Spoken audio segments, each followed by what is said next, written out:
שומעים את הפיצוץ, פיצוץ חזק מאוד. בהתחלה חשבנו שאנחנו נפגענו. הייתה בום אדיר, הפיצוץ, כאילו זרקו לי מסך לבן לפנים, אני חושב שעצמתי עיניים. גל עשן נכנס אלינו, מנסה לעלות בקשר, לתפוס מישהו. נורא מוזר לי, כי אף אחד לא עונה, יש שקט מוחלט.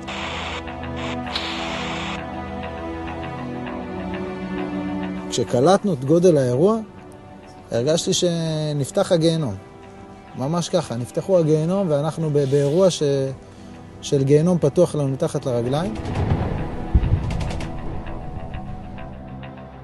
מספרים רצו כל הזמן, סביב האוזניים.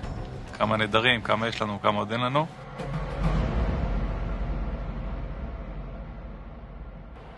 זה היה האירוע הקשה ביותר בלחימה בעזה.